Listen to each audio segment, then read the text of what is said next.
जय माता दी एवरीवन, नितिन ओम सरस्वती साइड और आप देख रहे हैं कॉर्पोरेट एस्ट्रोलॉजर चैनल। राइट, आज बात करेंगे कुछ हटके। हटके कैसे? क्योंकि ऐसी हटके बात आज तक से पहले केतु महादशा वाली वीडियोस में मैंने कभी नहीं कही है।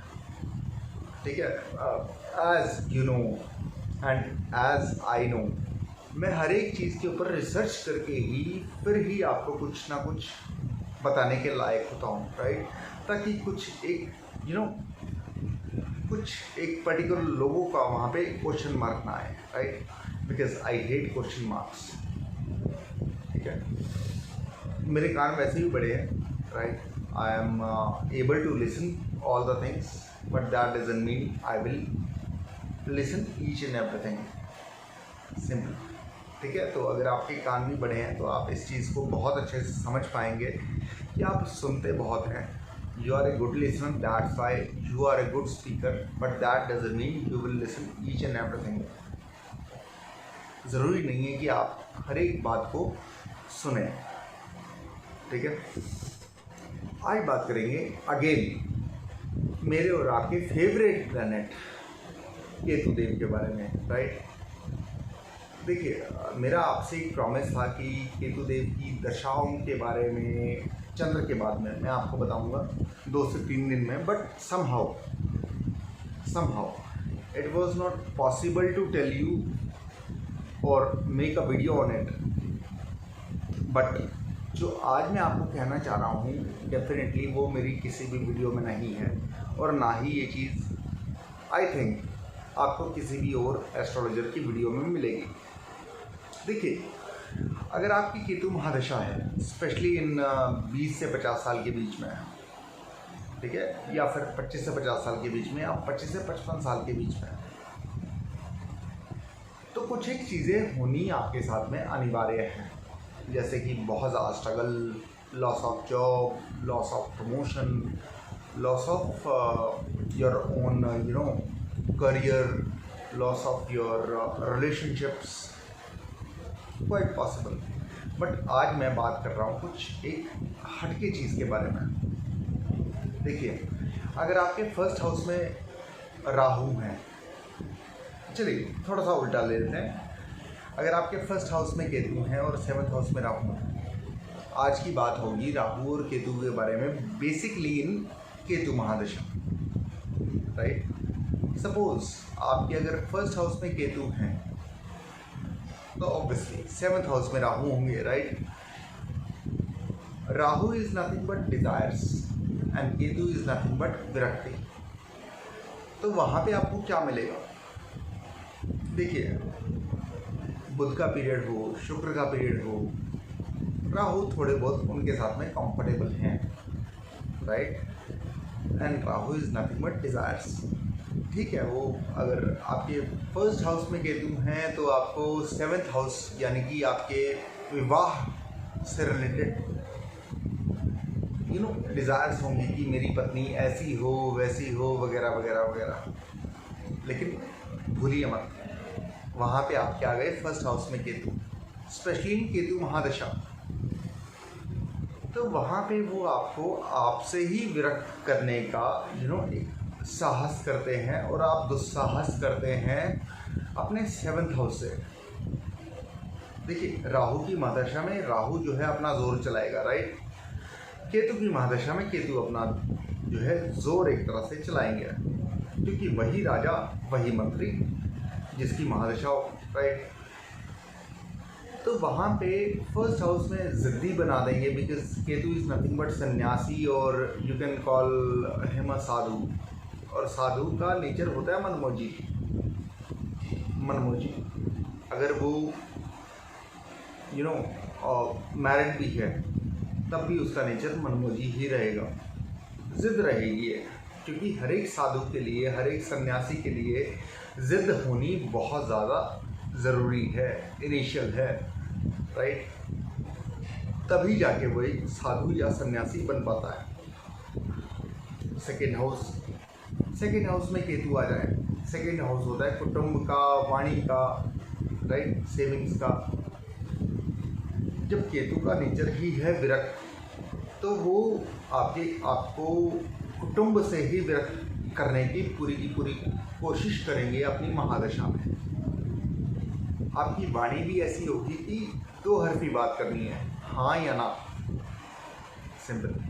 हाँ, अगर इसकी जगह पे राहु आ जाए सेकंड हाउस में तो बंदा जो है बोलने में बहुत ज़्यादा मैनिपुलेटिव हो जाता है, राइट।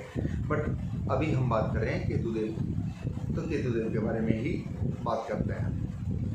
थर्ड हाउस केतु यानी कि पहले सेकेंड हाउस को कवर अप कर लें। सेकेंड हाउस में अगर केतु हैं कुटुंब के प्रति आपको विरक्त करेंगे, लेकिन आप देख पाएंगे वहाँ पे राहु जो है 8th हाउस में है, मतलब बहुत ज़्यादा खोजी प्रवृत्ति। और ऐसे लोग ज़्यादातर जो मैंने देखे हैं अपनी आज तक की प्रैक्टिस में, जासूस होते हैं। जासूस ना भी बन पाए तो वो घर में ही जासूस होते हैं अपने, कि हाँ इसने क्या बात करी, उसने क्या बात करी, बेतुका नेचर, राइट।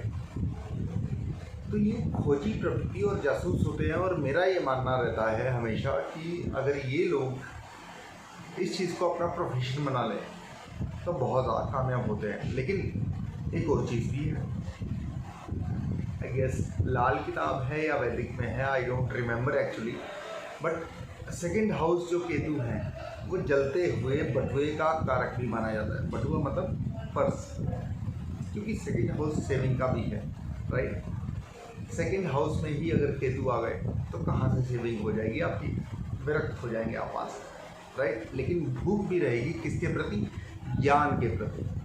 ज्ञान भी कौन सा, गूढ़ ज्ञान, रहस्यमयी विद्या का ज्ञान। उसके लिए यू विल बी ईगर और you will be very impatient. Third house Ketu का ये मतलब है कि थर्ड हाउस कारक होता है भाई बहन का, राइट, छोटे भाई बहन का बेसिकली। और वहाँ पे अगर केतु आ जाए तो आप चाह के भी अपनी भाई बहन के प्रति जितने मर्जी ईमानदार हो जाएं, जितने मर्जी केयरिंग हो जाएं, अल्टीमेटली केतु महादशा में आप उनसे विरक्त ही होंगे, ठीक है। इसका मतलब ये भी है कि राहु आ गया आपके 9th हाउस में। लेकिन इसका एक पॉजिटिव पॉइंट ये है कि आपका नसीब ऐसे चमकेगा जब आप अपने भाई बहनों के अगेंस्ट हो जाएंगे या फिर उनसे आपकी नहीं बनेगी, विरक्त हो जाएंगे, तो आपका भाग्य बेशक चमकेगा ही चमकेगा। जो शायद और कोई ग्रह आपको नहीं दे सकता वो आपको वहाँ पे राहु देव देंगे। दो आज का जो मेरा टॉपिक है वो ये है कि राहु जिस भी घर में हो, अगर केतु महादशा है तो आपको वो राहु के प्रभाव नहीं लेने देगा, राइट। लेकिन यहाँ पे 5th house, 9th house, 12th house इससे थोड़े से अछूते हैं, इसमें थोड़ा सा डिफरेंट फल मिलता है। तो इसलिए मैंने आपको 9th हाउस राहु का एक डिफरेंट फलित बताया। अब 4th house Ketu, 4th house का मतलब माता का घर, ज़मीन जायदाद का घर, राइट। माता से या तो बनेगी नहीं या फिर माता से आप विरुद्ध हो जाएंगे, क्योंकि आपकी राहु की दृष्टि, वैसे तो राहु और केतु की कोई भी दृष्टि नहीं मानी गई है, लेकिन अगर आपके 4th हाउस में राहु है, दैट मीन्स आपके 10th हाउस में 4th हाउस में केतु हैं, तो दैट मीन आपके 10th हाउस में राहु है, ठीक है। 10th हाउस में राहु, 4th हाउस में केतु, या फिर 4th हाउस में राहु और 10th हाउस में केतु, सीरियसली इन लोगों को मैंने अर्श से फर्श और फर्श से अर्श तक जाते हुए देखा है। बहुत सारे पॉलिटिशियन जो कि आज की सरकार में भी हैं, उनके 4th एंड 10th में राहु और केतु हैं, ठीक है, तो वो वहाँ पे भी पहुँचा सकते हैं। इसलिए मैं अपनी हर एक वीडियो में कहता हूँ कि राहु और केतु का कोई भी उपाय मत कीजिए जब तक आपके पास में कोई राहु या केतु के ऊपर रिसर्च किया हुआ कोई पंडित जी ना हो, कोई एक तरह से तांत्रिक मांत्रिक ना हो। उनको शांत करने की कभी भी कोई भी ज़रूरत नहीं है।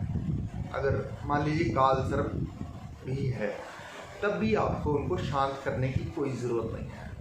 I would say no for that, because आप इफ़ेक्ट ख़त्म कर देंगे अपने, उनको शांत करके, लेकिन साइड इफ़ेक्ट भी उनके ख़त्म कर देंगे, which can be beneficial for you, right. अब आ जाइए 5th हाउस केतु यानी कि 11th house Rahu. 11th house में राहु जो है एक तरह से जुगाड़ू प्रवृत्ति का बनाया है, राइट। स्पेशली शनि की महादशा, बुध की महादशा, शुक्र की महादशा, राइट, मित्र हैं। लेकिन केतु जो है थोड़ा अलग है वहाँ पे। देखिए, अगर केतु जो है 5th हाउस में है और राहु ऑटोमेटिकली 11th हाउस में, जुगाड़ू प्रवृत्ति राहु आपको देंगे।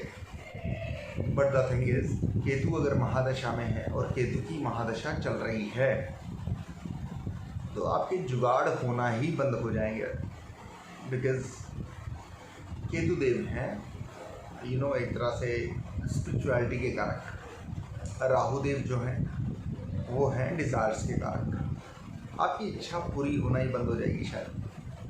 बट द थिंग इज, एक कॉम्बिनेशन है बहुत अच्छा। शायद मैं आपने पिछली एक आध वीडियो में आपको बता चुका हूँ, अगर 11th हाउस राहु और 2nd हाउस गुरु हो तो राहु का पहला काम होता है आपके गुरु को बर्बाद करना। अगर गुरु बर्बाद हो गया तो आपका केतु 5th हाउस में बैठा बैठा ऑलरेडी बर्बाद है, वहाँ पे अच्छा फल मिल ही नहीं सकता। अच्छा फल ना मिलने का मतलब, देखिए, जो मुझे कमेंट्स 5th हाउस केतु के लिए स्पेशली जो मिले हैं वो मुझे मिले हैं, जैसा कि मैंने अपनी पिछली वीडियोस में बताया है कि आपके आसपास का घर कोई भी बंजर होगा, फर्स्ट थिंग। सेकंड थिंग क्या होगी, आपके घर के आसपास में या सामने में या पीछे में ईंटों का ढेर पड़ा होगा, ठीक है। तो that is nothing but 5th house Ketu only, ठीक है। नो डाउट यहाँ पे केतु आपको आके जो है एक एस्ट्रोलॉजर बना सकते हैं, आपको गूढ़ विद्या, रहस्यमयी विद्या का एक तरह से ज्ञाता बना सकते हैं। बट दैट डजंट मीन कि वो आपके जुगाड़ भी करवाएंगे, क्योंकि जुगाड़ करना काम है राहु देव का, जो कि बैठे हैं आपके 11 में। अगर उनको गुरु ही या सूर्य ही 2nd हाउस में कहीं पे भी आ गया तबाह कर देगा, ठीक है। चलिए अब बात करते हैं 6th house Ketu. 6th house का क्या मतलब है? RRR, जैसा कि एक बहुत प्रकांड पंडित जी ने अपनी वीडियो में बोला है। RRR का मतलब था, बेसिकली एक मूवी आई थी थोड़े टाइम पहले, RRR। उसका ये मतलब था कि जो बाहुबली के जो निर्देशक थे उनका नाम भी आर से शायद था। सेकंड जो उसमें 2 एक्टर काम कर रहे थे, एक एक्टर का नाम मुझे याद है, उनका नाम है रामचरण।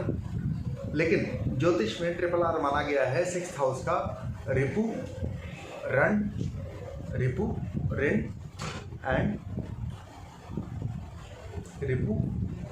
एंड रोग, ठीक है।